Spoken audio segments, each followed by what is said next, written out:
श्री परमात्मने नमः। श्रीमद्भगवद्गीताभ्यासः एकादशोऽध्यायः विश्वरूपदर्शनयोगः। संजयनं केलेलं विश्वरूपाचं वर्णन। श्लोक आहेत 9 ते 14। भगवंतांनी अर्जुनाला त्याने विश्वरूप पाहण्याची इच्छा करताच विश्वरूप दाखवलं व नंतर दिव्य दृष्टी दिली। हे सांगितल्यानंतर प्रथम त्या विश्वरूपाचे वर्णन संजयाने 6 श्लोकात केलेले आहे। संजय उवाच। श्लोक 9। एवमुक्त्वा ततो राजन् महायोगेश्वरो हरिः दर्शयामास पार्थाय परमं रूपमैश्वरम्। पदच्छेदः। संजयः उवाच। एवम् उक्त्वा ततः राजन् महायोगेश्वरः हरिः दर्शयामास पार्थाय परमं रूपम ऐश्वरम। एवम उक्त्वा आणि रूपम ऐश्वरम इथं मागच्या म व्यंजनात पुढचा स्वर मिसळलेला आहे। ततो राजन आणि महायोगेश्वरो हरिही इथं विसर्गाचा ऊ झालेला आहे। शब्दार्थाने व्याकरण बघूया। संजय हा संजय पुल्लिंगी प्रथम आहे एकवचन। उवाच वच दुसरा गण परस्मैपद परोक्ष भूतकाळ तृतीय पुरुष एकवचन म्हणाला। एवं अव्यये चयार्थी उक्त्वा वच दुसरा गण परस्मैपद पूर्वकालवाचक धातू साधित त्वांत अव्यय बोलून। ततः अव्यये नंतर या अर्थी राजन राजन अनंत पुल्लिंगी संबोधन एकवचन हे राजा हाक मारलेली आहे। महायोगेश्वर महायोगेश्वर पुल्लिंगी प्रथमा एकवचन। श्रीकृष्णांना उद्देशून वापरलेले हे विशेषणे समास झालेला आहे, सामासिक शब्द आहे। महायोगेश्वर मध्ये योगेश्वर हा एक समास आहे आणि महायोगेश्वर हा एक समास आहे। योगे ईश्वर हा सप्तमी तत्पुरुष आणि महान योगेश्वर हा कर्मधार आहे। हरी ही हरी पुल्लिंगी प्रथमा एकवचन श्रीकृष्णांना उद्देशून वापरलेलं हे नाम आहे। दर्शयामास दृश्यपश्य पहिला गण परस्मैपद प्रयोजक परोक्ष भूतकाळ तृतीय पुरुष एकवचन दाखवले। दृश्यपश्य म्हणजे पाहणे, प्रयोजक केलं दाखवले। पार्थाय पार्थ पुल्लिंगी चतुर्थी एकवचन पार्थाला म्हणजे अर्जुनाला। परमम परम विशेषणे नपुसकलिंगी द्वितीया एकवचन श्रेष्ठ। रूपम रूप नपुसकलिंगी द्वितीया एकवचन रूप। ऐश्वरम ऐश्वर विशेषणे नपुसकलिंगी द्वितीया एकवचन रूप करता आलेले हे विशेषणे म्हणून नपुसकलिंगी आहे। ईश्वरी रूप ईश्वरस्य इदम ऐश्वरम असं हे तद्धित रूप झालं। आता याच्यामध्ये क्रियापद कोणतं आलेलं आहे? दर्शयामास हे परोक्ष भूतकाळवाचक क्रियापद याच्यामध्ये आलेलं आहे। त्याचा कर्ता कोण आहे? तर हरिही हरिही दर्शयामास हरिही रूपम दर्शयामास कर्ता कर्म क्रियपद। हरी म्हणजे श्रीकृष्णाने रूप दाखवलं। हरिही कसा? महायोगेश्वर हा हरिही महायोगेश्वर असे श्रीकृष्ण त्यांनी पार्थाय ऐश्वरम रूपम दर्शयामास अर्जुनाला आपलं ईश्वरी रूप दाखवलं। संजय उवाच संजय हा उवाच संजय म्हणाला राजन राजन हे जे संबोधन आलेलं आहे ते धृतराष्ट्राला उद्देशून वापरलेलं आहे। हे राजा धृतराष्ट्रा ततः त्यानंतर एवम उक्त्वा असं म्हणून महायोगेश्वर हा हरिही महायोगेश्वर असे श्रीकृष्ण त्यांनी पार्थाय अर्जुनाला परमम रूपम ऐश्वरम दर्शयामास आपलं श्रेष्ठ असं ईश्वरी रूप दाखवलं। श्रीकृष्णाने पार्थाला विश्वरूप दाखवलं व नंतर त्याला दिव्य दृष्टी दिली। पण संजयाला मात्र व्यासाने युद्धा आधीच दिव्य दृष्टी दिली होती व रणांगणावर दूरवर काय चाललं आहे हे तो पाहू शकत होता व तेथील योद्ध्यांमध्ये होत असणारे संवाद ऐकूही शकत होता। तेव्हा ते विश्वरूप भगवंतांनी जरी अर्जुनाकरता प्रकट केलं होतं तरी ते संजयालाही दिसलेलं आहे। तेच त्या विश्वरूपाचं वर्णन तो 6 श्लोकामध्ये करतोय। 9व्या श्लोकात तो धृतराष्ट्राला रणांगणावर घडलेली घटना सांगत आहे की हे राजा धृतराष्ट्रा महायोगैश्वर्याने संपन्न अशा भगवंताने अर्जुनाला आपलं उत्कृष्ट असं ईश्वरी रूप दाखवलं। श्रीकृष्णाने अर्जुनाला दाखवलेलं विश्वरूप संजयालाही दिसलेलं आहे कारण व्यासाने त्याला युद्धाआधीच दिव्य दृष्टी देऊन रणांगणावरील वृत्तांत धृतराष्ट्राला सांगायची योजना केली होती. त्याप्रमाणे भगवंतांनी विश्वरूप धारण करताच ते संजयानंही पाहिलेलं आहे व तो त्या विश्वरूपाचे वर्णन धृतराष्ट्राजवळ करत आहे. संजयाने गीतेत धृतराष्ट्राला सांगितलं की भगवंत अर्जुनाने इच्छा करताच त्याच्या पुढ्यात विश्वरूप होऊन उभे टाकले व त्यांनी ते पाहण्यासाठी अर्जुनाला दिव्य दृष्टी दिली. आता अर्जुनानं काय पाहिलं ते संजय धृतराष्ट्राला सहजपणे सांगत आहे. श्लोक 10. अनेक वक्त्र नयनम अनेक अद्भुत दर्शनम अनेक दिव्याभरणम दिव्यानेकोद्यतायुधम. पदच्छेद. अनेक वक्त्र नयनम अनेकाद्भुत दर्शनम अनेक दिव्याभरणम दिव्यानेकोद्यतायुधम. असे दोन्ही चरणात म्हणून 4च शब्द आहेत आणि 4ही विशेषणं त्या विश्वरूपा करता आलेली आहेत आणि संधी सगळे हे मागच्या म व्यंजन पुढचा स्वर जोडून झालेले आहेत. शब्दार्थाने व्याकरण बघूया. अनेक वक्त्र नयनम. अनेक वक्त्र नयन नपुसकलिंगी द्वितीया एकवचन. अनेक म्हणजे अनेक, वक्त्र म्हणजे मुख, नयन म्हणजे डोळे, ज्यामध्ये अनेक मुख आणि डोळे होते असे ते रूप. सामासिक शब्द आहे. वक्त्रमच नयनेच वक्त्र नयनानी इतरेतर द्वंद्व. अनेक हा एक समास आहे. न एक अनेक न तत्पुरुष झाला. अनेकानी वक्त्र नयनानी यस्मिन तत्, ज्यामध्ये अनेक मुख आणि डोळे आहेत असं ते रूप, ते रूपमचं विशेषण आहे. हा बहुव्रीही समास झाला. तसंच अनेकाद्भुत दर्शनम. अनेकाद्भुत दर्शन नपुसकलिंगी द्वितीया एकवचन. अनेक अद्भुत दर्शनाने युक्त असं ते रूप. अद्भुत दर्शनम अद्भुतस्य दर्शनम षष्ठी तत्पुरुष. आणि अनेकानी अद्भुत दर्शनाने यस्मिन तत् हा बहुव्रीही समास झाला. अनेक अद्भुत दर्शनाने युक्त असं ते विश्वरूप. अनेक दिव्याभरणम. अनेक दिव्याभरण नपुसकलिंगी द्वितीया एकवचन.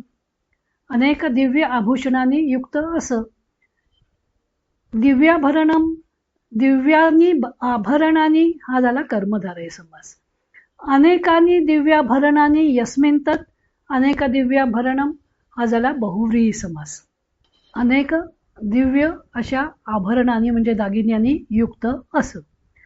दिव्य शब्द दिव या शब्दापासून झालेला आहे. दिव म्हणजे स्वर्ग, दिव्य म्हणजे स्वर्गीय, स्वर्गीय सुंदर अशा अनेक आभूषणांनी युक्त असं ते विश्वरूप. दिव्यानेकोद्यतायुधम. दिव्यानेकोद्यतायुधम. दिव्यानेकोद्यतायुध नपुसकलिंगी द्वितीया एकवचन. याच्यामध्ये दिव्य, अनेक, उद्यत, आयुध असे 4 शब्द एकत्र आलेले आहेत. उद्यतानी आयुधानी उद्यतायुधानी हा झाला कर्मधारय समास. अनेकानी उद्यतायुधानी हाही कर्मधारय समास झाला. अनेकानी हे त्या उद्यतायुधानीचं विशेषण झालं. दिव्यानी अनेकोद्यतायुधानी यस्मिन तत् हा झाला बहुव्रीही समास, ज्यामध्ये अनेक आयुध उद्यत केलेली आहेत, दिव्य आयुध उद्यत केलेली आहेत असं ते रूप. असं विश्वरूप भगवंतांनी अर्जुनाला दाखवलं. अन्वय काय झाला? अनेक वक्त्र नयनम अनेकाद्भुत दर्शनम अनेक दिव्याभरणम दिव्यानेकोद्यतायुधम तद विश्वरूपम. अर्जुन हा अपश्यत किंवा भगवान अदर्शयत. भगवंतांनी दाखवलं किंवा अर्जुनाने पाहिलं असं आपल्याला तिथं कुठल्या तरी 2 शब्दांचा अध्याहार करावा लागेल. ज्यामध्ये अनेक मुखे व नयन होते, ज्यामध्ये अनेक आश्चर्यकारक देखावे होते, अनेक दिव्य अलंकारांनी युक्त, अनेक दिव्य आयुधे धारण केलेले असं ते विश्वरूप अर्जुनानं पाहिलं किंवा भगवंतांनी दाखवलं. अर्जुनानं जे विश्वरूप पाहिलं त्याचं संजय धृतराष्ट्राजवळ वर्णन करत आहे, कारण त्यालाही दिव्य दृष्टी मिळालेली आहे. क्रमाक्रमाने त्या दर्शनाचा अर्जुनावर कसा परिणाम झाला व सुरुवातीला विश्वरूप पाहून आनंदित झालेला अर्जुन शेवटी भीतीग्रस्त कसा झाला त्याचे वर्णन व्यासाने सुरेख केलेले. श्लोक 11. दिव्यमाल्यांबरधरम दिव्यगंधानुलेपनम सर्वाश्चर्यमयं देवमनंतं विश्वतोमुखम. पदच्छेद. दिव्यमाल्यांबरधरम दिव्यगंधानुलेपनम सर्वाश्चर्यमयं देवम अनंतम विश्वतो मुखम. इथेही सगळे सामासिक शब्दच आहेत. आणि संधी झालेला आहे तो मागच्या म या व्यंजनात पुढचा स्वर मिसळून. शब्दार्थ आणि व्याकरण बघूया. दिव्य माल्याम्बरधरम. दिव्य माल्याम्बरधर विशेषणे नपुसकलिंगी द्वितीया एकवचन. सामासिक शब्द आहे. दिव्य माल्य अंबर धर असे याच्यामध्ये शब्द आलेले आहेत. माल्यमच अंबरमच माल्यांबरे इतरेतर द्वंद्व. माल्य म्हणजे माळा, माळ फुलांची. अंबर म्हणजे वस्त्र. माल्यमच्या अंबरमच्या इतरेतर द्वंद्व माळा आणि वस्त्र, किंवा माल्यानीच्या अंबराणीच्या इतरेतर द्वंद्व दिव्य माळा आणि दिव्य वस्त्र. दिव्ये माल्यांबरे किंवा दिव्यानी माल्यांबराणी हा झाला कर्मधारय समास. दिव्य अशा माळा आणि वस्त्र. आणि दिव्य माल्यांबरे धरते इति उपपद तत्पुरुष. दिव्य माल्यांबरे किंवा दिव्य माल्यांबराणी धरते इति. दिव्य वस्त्र आणि माळा धारण करतो असा उपपद तत्पुरुष समास झाला. दिव्य गंधानुलेपनम. दिव्य गंधानुलेपन विशेषणे नपुसकलिंगी द्वितीया एकवचन. हाही सामासिक शब्द आहे. दिव्य गंध आणि अनुलेपन असे त्याच्यामध्ये आलेले शब्द आहेत. दिव्य हा गंध हा दिव्य गंध हा झाला कर्मधारय समास. दिव्य गंधस्य अनुलेपनम हा झाला षष्ठी तत्पुरुष. दिव्य गंधाचा अनुलेपन लेप. आणि दिव्यगंधस्य अनुलेपनम यस्मिन तत् हा झाला बहुर्वी. ज्या रूपामध्ये दिव्य अशा गंधाचं अनुलेपन आहे असं ते विश्वरूप. सर्वाश्चर्यमयम. सर्वाश्चर्यमय विशेषण पुल्लिंगी द्वितीया एकवचन. सर्वे आश्चर्याने कर्मधारय समास झाला. आणि सर्वाश्चर्य हे युक्तम तत् सर्वाश्चर्यमयम. मय हा प्रत्यय लागलेला आहे. सर्व आश्चर्याने युक्त या अर्थी हे तद्धित रूप झालं. रूप कसं? सर्व आश्चर्याने युक्त असं ते रूप. देवम. देव पुल्लिंगी द्वितीया एकवचन देवाला. अनंतम. अनंत विशेषणे पुल्लिंगी द्वितीया एकवचन अंतहीन. न अंतहा यस्य सहा. अनंतहा ज्याला अंत नाही असा तो नय बहुव्रीही. विश्वतोमुखम. विश्वतोमुख विशेषणे पुल्लिंगी द्वितीया एकवचन सर्व बाजूनी मुख असलेला. विश्वतः मुखानी यस्मिन तत् हा झाला बहुर्वी समास. इथं दिव्य माल्यांबरधरम दिव्य गंधानुलेपनम विश्वतोमुखम सर्वाश्चर्यमयम अनंतम ही सर्व त्या देवमची विशेषण आहेत. आणि अशा त्या देवाला अर्जुन हा अपश्यत व अर्जुन हा अपश्यत या शब्दांचा आपल्याला अध्याहार करावा लागेल. अर्जुन हा देवम अपश्यत. अर्जुनानं देवाला पाहिलं. कसा? विश्वतोमुखम दिव्य माल्यांबरधरम दिव्य माला आणि वस्त्र ज्यानं धारण केलेलं आहे असा. दिव्य गंधानुलेपनम ज्यानं दिव्य असा गंध लावलेला आहे असा. विश्वतोमुखम ज्याला सर्व बाजूनी मुख आहेत असा. सर्वाश्चर्यमयम अत्यंत आश्चर्याने युक्त अशा त्या आणि अंतहीन अशा त्या देवाला अर्जुनानं पाहिलं. दिव्य माल्यांबरधरम दिव्य गंधानुलेपनम विश्वतोमुखम सर्वाश्चर्यमयम अनंतम देवम अर्जुन हा अपश्यत. दिव्य पुष्पे व वस्त्र धारण केलेला. दिव्य गंधाची ज्यास उटी लावलेली आहे असा. जिकडे तिकडे मुख असणारा असा. सर्व आश्चर्याने युक्त असा अंतहीन असा देव अर्जुनानं पाहिला. श्लोक 12. दिवि सूर्य सहस्रस्य भवेद् युगपद उत्थिता यदि भासादृशी सा स्यात् भासस्तस्य महात्मनः. पदच्छेदः. दिवि सूर्य सहस्रस्य भवेत् युगपद उत्थिता यदि भाहा सदृशी सा स्यात् भासः तस्य महात्मनः. यामध्ये संधी कुठले आलेत? भवेद युगपद उत्थिता. भवेद इथं त्याच्या ठिकाणी तिसरं द व्यंजन आलेलं आहे. आणि युगपद उत्थिता द या व्यंजनात पुढचा उ हा स्वर मिसळलेला आहे. स्याद भासस्तस्य. स्याद भासः तच्या ठिकाणी द हे तिसरं व्यंजन आलं. आणि भासस्तस्य विसर्गाचा स झालेला आहे. भासः तस्य. शब्दार्थ आणि व्याकरण बघूया. दिवी दिव स्त्रीलिंगी सप्तमी एकवचन. दिव म्हणजे स्वर्ग, स्वर्गामध्ये. सूर्यसहस्रस्य सूर्यसहस्र नपुसकलिंगी षष्ठी एकवचन हजारो सूर्यांचं. सूर्याणाम सहस्रम सूर्यसहस्रम षष्ठी तत्पुरुष झालं. भवेत भूभव पहिलागण परस्मैपद विद्यर्थ तृतीय पुरुष एकवचन. होईल युगपद अव्यये एकदम या अर्थी. उत्थिता उद अधिक स्थातिष्ठ पहिलागण परस्मैपद कर्तरी भूतकाळवाचक धातू साधित विशेषण स्त्रीलिंगी प्रथमा एकवचन. भा हा करता आलेलं हे विशेषण आहे. भास शब्द स्त्रीलिंगी आहे म्हणून उत्थिता स्त्रीलिंगामध्ये वापरलं. अर्थशब्दशः उठलेले असं असला तरी श्लोकाच्या संदर्भात उगवलेले. यदि अव्यये जरी अर्थी. भा हा भास स्त्रीलिंगी प्रथमा एकवचन. भास म्हणजे तेज आणि हा स्त्रीलिंगी शब्द आहे तेजाला. सदृशी सदृश विशेषणे स्त्रीलिंगी प्रथमा एकवचन सारखी. सा तत्सर्वनाम स्त्रीलिंगी प्रथमा एकवचन ती. स्यात असं दुसरा गण परस्मैपद विद्यर्थ तृतीय पुरुष एकवचन होईल किंवा असेल. भासहा भास स्त्रीलिंगी षष्ठी एकवचन तेजाचे.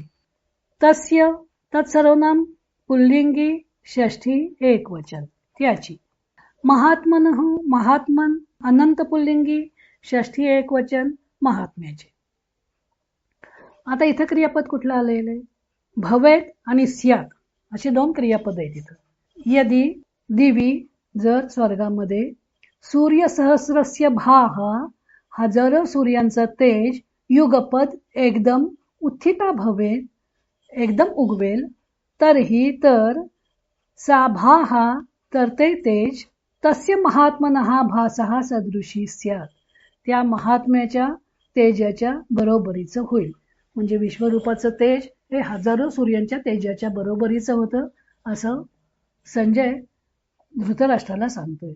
इथं भास हा शब्द स्त्रीलिंगी आहे त्यामुळे जी विशेषणं आलेली आहेत ती सगळी स्त्रीलिंगात आलेली आहेत. उत्थिता सदृशी हे विशेषणं त्या भाहाचे. दिवी स्वर्गामध्ये सूर्य सहस्रस्य हजारो सूर्यांचं तेज युगपत उत्थिता भवेत एकदम जर उगवेल तर सा भाहा तर ते तेज तस्य महात्मनः भासहा सदृशी भवेत किंवा स्यात तर ते तेज त्या महात्म्याच्या तेजाच्या बरोबरीचं होईल. श्लोक 13. तत्रैकस्थं जगत्कृत्स्नं प्रविभक्तमनेकधा अपश्यद्देवदेवस्य शरीरे पाण्डवस्तदा. पदच्छेदः. तत्र एकस्थं जगत् कृत्स्नं प्रविभक्तम् अनेकधा अपश्यत् देवदेवस्य शरीरे पाण्डवः तदा. तत्रैकस्थं तत्र एकस्थं वृद्धी संधी आहे. जगत्कृत्स्नं आणि प्रविभक्तम अनेकधा इथं मागच्या व्यंजनाला पुढचं व्यंजन किंवा स्वर हे जोडून दिलेले आहेत. जगत मधलं तर पुढच्या क व्यंजनाला जोडलेलं आहे. प्रविभक्तम अनेकधा मधलं म व्यंजन मध्ये पुढचा स्वर मिसळलेला आहे. अपश्यत देवदेवस्य अपश्यत मधल्या तच्या ठिकाणी तिसरं व्यंजन आलेलं आहे आणि पांडवस्तदा विसर्गाचा स झालेला आहे. शब्दार्थ आणि व्याकरण बघूया. तत्र अव्यये तेथे या अर्थी. एकस्थम एकस्थ नपुसकलिंगी द्वितीया एकवचन. एकस्मिन् तिष्ठति इति एकस्थ हा उपपद तत्पुरुष समास झाला. जगत जगत नकारांत नपुसकलिंगी द्वितीया एकवचन. कृत्स्नम कृत्स्न विशेषणे नपुसकलिंगी द्वितीया एकवचन संपूर्ण. प्रविभक्तम प्र अधिक वि अधिक भज पहिला गण उभयपद कर्तरी भूतकाळवाचक धातू साधित विशेषण नपुसकलिंगी द्वितीया एकवचन. अनेकधा अनेकधा स्त्रीलिंगी प्रथमा एकवचन. अनेकधा अव्यये अनेक प्रकारचं या अर्थी. अपश्यत दृश्यपश्य पहिला गण परस्मैपद प्रथम भूतकाळ तृतीय पुरुष एकवचन. देवदेवस्य देवदेव पुल्लिंगी षष्ठी एकवचन. देवानाम देवः षष्ठी तत्पुरुष देवांचा देव असा श्रीकृष्ण. शरीरे शरीर नपुसकलिंगी सप्तमी एकवचन. पांडवः पांडव पुल्लिंगी प्रथमा एकवचन. तदा अव्यये त्यावेळी या अर्थी. आता याच्यामध्ये क्रियापद कोणतं आहे तर अपश्यत या क्रियापदाचा कर्ता आहे पांडवः अपश्यत. पांडवाने पाहिले म्हणजे अर्जुनाने पाहिले. पांडव पांडव अपत्यम पुमान पांडव पांडूचा मुलगा तो पांडव. त्यामुळं पाचही पांडवांना पांडव म्हटलं जातं. इथं ते अर्जुनाला उद्देशून वापरलेलं आहे. पांडव हा अपश्यत अर्जुनानं पाहिलं. कुठं पाहिलं देवदेवस्य शरीरे भगवान श्रीकृष्णांच्या शरीरामध्ये पांडवानं पाहिलं. काय पाहिलं कृष्णम जगत अपश्यत संपूर्ण जग पाहिलं. कसं प्रविभक्तम विभागलेलं आणि एकस्थम एके ठिकाणीच असलेलं. त्यावेळी तेथे अर्जुनाने देवादिदेवाच्या शरीरात अनेक स्वरूपात पृथक्त्व पावलेलं सर्व जगत एकत्रच संयुक्त झालेलं पाहिलं. संजय धृतराष्ट्राजवळ अर्जुनानं पाहिलेल्या विश्वरूपाचं वर्णन करून सांगत आहे. त्या विश्वरूपाच्या तेजाची आकाशात जरी सहस्रावधी सूर्य उगवले तरी त्यांच्या तेजाशी बरोबरी होऊ शकणार नाही. हे झालं त्याच्या तेजाचं वर्णन. आणि तो अर्जुनाने त्या विश्वरूपात काय काय पाहिलं ते सारं रूपानं सांगत आहे की त्या विश्वरूपात अर्जुन अनेक स्वरूपात पृथक झालेलं सर्व जगत एकत्रच संयुक्त असलेलं पाहिलं. 6व्या श्लोकात भगवंतांनी सांगितलं होतं की आदित्य, अष्टवसु, 11 रुद्र, 2 अश्विनी कुमार, 49 मरुद्गण पहा. नंतर संजयाने त्यात अर्जुनानं काय काय पाहिलं ते 10व्या श्लोकापासून सांगायला सुरुवात केली. 12व्या श्लोकात संजय धृतराष्ट्राला सांगतो की विश्वरूपाचं तेज सहस्र सूर्यांच्या प्रभेची सुद्धा बरोबरी करू शकणार नाही. आणि नंतर अर्जुनानं काय पाहिलं त्या सगळ्याचा एकत्रित गोषवारा संजयानं या 13व्या श्लोकात सांगितलेलं आहे. या विश्वरूपात सर्व जगत आपला पृथकपणा सांभाळून व्यवहार करत होते आणि सर्व दृश्यांचं झालेलं एकत्रीकरण अर्जुन पाहत होता. श्लोक 14. ततस्स विस्मयाविष्टो हृष्टरोमा धनंजयः प्रणम्य शिरसा देवं कृतांजलिरभाषत. पदच्छेदः ततः सः विस्मयाविष्टः हृष्टरोमाः धनंजयः प्रणम्य शिरसा देवं कृतांजलिः अभाषत. सविस्मयाविष्टो विसर्गाचा लोप झालेला आहे. विस्मयाविष्टो हृष्टरोमा इथं विसर्गाचा उ झालेला आहे. पुन्हा हृष्टरोमा धनंजय विसर्गाचा लोप झालेला आहे. कृतांजलिर भाषत इथं विसर्गाचा र झालेला आहे. इथं विसर्ग संधीचे 3-4 प्रकार आलेले आहेत. विसर्गाचा लोप, विसर्गाचा उ आणि विसर्गाचा र. शब्दार्थ आणि व्याकरण बघूया. ततः अव्यये त्यानंतर या अर्थी. सहा तत्सर्वनाम पुल्लिंगी प्रथमा एकवचन. विस्मयाविष्टः विस्मयाविष्ट पुल्लिंगी प्रथमा एकवचन. सामासिक शब्द आहे. विस्मयेन आविष्टः विस्मयाविष्टः तृतीया तत्पुरुष. हृष्टरोमाः हृष्टरोमन अनंत पुल्लिंगी प्रथमा एकवचन. हृष्टरोमा हा सामासिक शब्द आहे. हृष्टानी रोमाणी यस्य सहा ज्याच्या अंगावर रोमांच उभे राहिलेले आहेत असं. धनंजय धनंजय पुल्लिंगी प्रथमा एकवचन अर्जुन. धनम जयती इति धनंजय हा अलुक उपपद तत्पुरुष समास आहे. प्रणम्य प्रअधिकनम पहिला गट परस्मै पद ल्यबंतव्य प्रणाम करून. शिरसा शिरस सकारांत नपुसकलिंगी तृतीया एकवचन. देवम देव अकारांत पुल्लिंगी द्वितीया एकवचन. कृतांजली ही कृतांजली रस्वैकारांत पुल्लिंगी प्रथमा एकवचन. सामासिक शब्द आहे. कृता अंजली ही येन सहा. अंजली म्हणजे ओंजळ, पण इथं ओंजळ असा अर्थ न घेता ज्यांना दोन्ही हात जोडलेले आहेत असं. अभाषत भाष पहिला गण आत्मनेपद प्रथम भूतकाळ तृतीय पुरुष एकवचन. आता इथं क्रियापद आलेले आहे अभाषत. देवम अभाषत सहा देवम अभाषत. सहा अर्जुन किंवा सहा धनंजय देवम अभाषत. तो अर्जुन देवाला म्हणाला. तो अर्जुन देवाला म्हणाला कसा. शिरसा प्रणम्य मस्तकाने प्रणाम करून आणि कृतांजली ही हात जोडून मस्तकाने प्रणाम करून तो देवाला म्हणाला. आणि विस्मयाविष्ट आणि हृष्ट रोमा इथे धनंजय हा जे विशेषण आहे. विस्मयाविष्ट, आश्चर्यचकित झालेला आणि अंगावर रोमांच उभा राहिलेला असा तो अर्जुन भगवंतांना नमस्कार करून हात जोडून म्हणाला. अर्जुनानं विश्वरूप पाहण्याची इच्छा करताच प्रथम भगवंत विश्वरूप झाले. आपली असंख्य रूपं त्यांनी अर्जुनाला पाहण्यास सांगितलं. पण अर्जुन पूर्वीसारखाच आरतीचे लेणे लिहून उत्कंठित होऊन बसलेल्या श्रीकृष्णांना दिसला. त्यांनी अर्जुनाने केलेली विनंती ऐकलीच नव्हती. मग अर्जुनाचे हताशपणाचे उद्गार ऐकून त्यांनी त्याला दिव्य दृष्टी दिली व आपले विश्वरूप पाहण्यास सांगितलं, असं वर्णन ज्ञानदेवांनी केलेलं आहे. आणि गीतेतील विरोधाभास दूर केला आहे. या श्लोकामध्ये विश्वरूप पाहून अर्जुनाची काय स्थिती झाली त्याचं वर्णन केलेलं आहे. विस्मयाविष्ट, हृष्टरोमा आणि कृतांजली अशी 3 विशेषणं या श्लोकात संजयानं अर्जुनासाठी वापरलेली आहेत. तो विश्वरूप पाहून अत्यंत आश्चर्याने युक्त झाला. त्याच्या अंगावर रोमांच उभे राहिले आणि प्रणाम करून हात जोडून नमस्कार करून भगवंतांना तो सांगू लागला. आता अर्जुन पुढे काय म्हणाला भगवंतांना ते आपण पुढच्या भागामध्ये पाहूया. हरि ओम तत्सत.